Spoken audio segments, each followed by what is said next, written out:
Halo semuanya, kami dari kelompok 3. Di sini saya akan menyampaikan materi mengenai filsafat pendidikan. Dan perkenalkan anggota kelompok kami. Baik, yang pertama pengertian filsafat.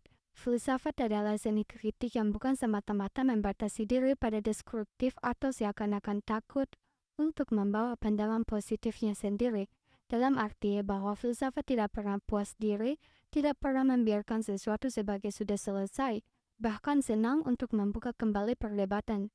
Selalu dan secara hakiki bersifat dialektik dalam arti bahwa setiap kebenaran menjadi lebih benar dengan setiap putaran tesis dan antitesis.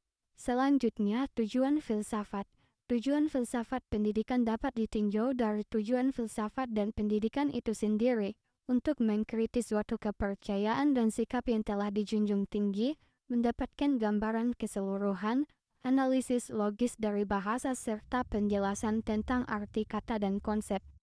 Baik, selanjutnya adalah aliran-aliran filsafat dalam pendidikan. Yang pertama, konsep dasar idealisme. Aliran idealisme merupakan suatu aliran ilmu filsafat yang mengagungkan jiwa. Aliran ini memandang serta menganggap bahwa yang nyata hanyalah idea.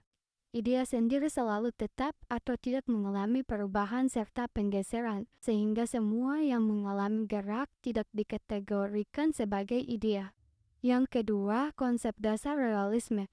Realisme berasal dari bahasa Latin realis yang berarti sungguh-sungguh atau nyata dan benar. Sehingga dalam hal ini realisme dikategorikan sebagai kajian filsafat yang menganggap bahwa terdapat satu dunia eksternal dan nyata dan dapat dikenali. Dalam realisme terdapat dua macam aliran yang berkembang, yaitu neorealisme dan realisme kritik.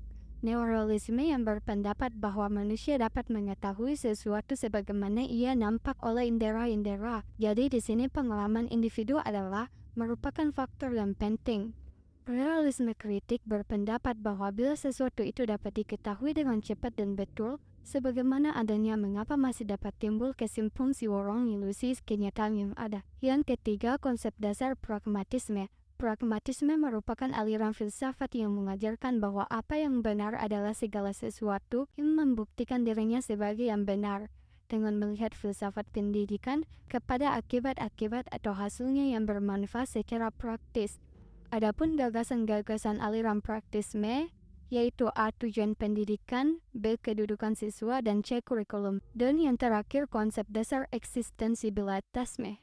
Istilah eksistensialisme berasal dari kata dasarnya eksistensi, yaitu kata yang berasal dari kata exist yang merupakan gabungan dari kedua kata, ex keluar dan sister ada atau berada.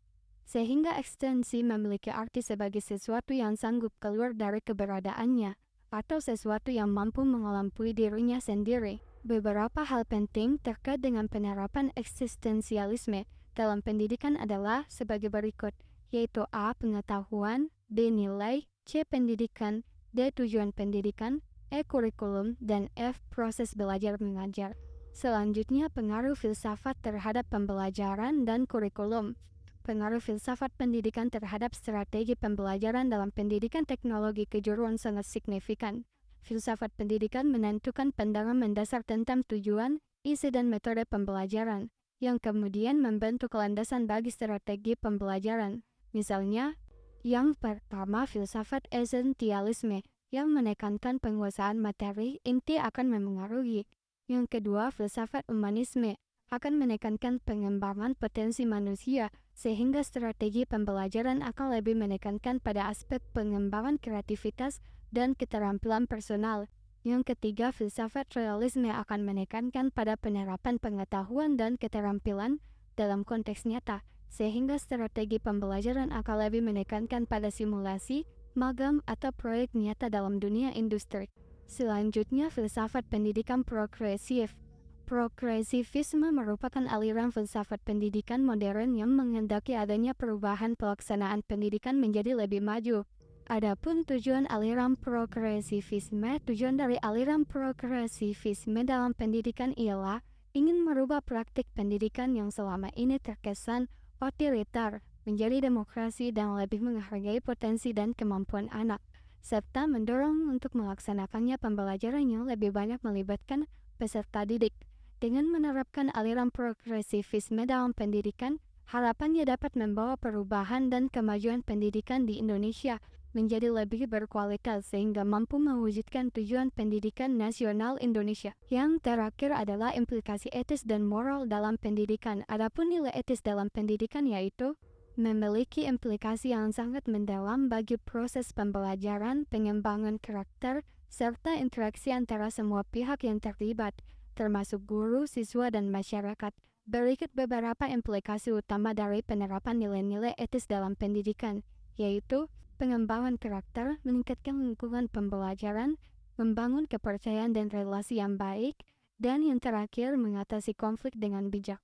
Adapun nilai-nilai moral dalam pendidikan, dan moral adalah prinsip atau nilai-nilai yang menjadi pedoman dalam berperilaku, sedangkan etika adalah kajian tentang apa yang dianggap benar atau salah dalam tindakan seseorang. Implikasi dari moral dan etika dalam pendidikan sangat besar karena mereka membentuk karakter dan kepribadian siswa. Nilai-nilainya yaitu 1. Integritas, 2. Empati, 3. Rasa hormat, 4. Tanggung jawab, dan 5. Kejujuran.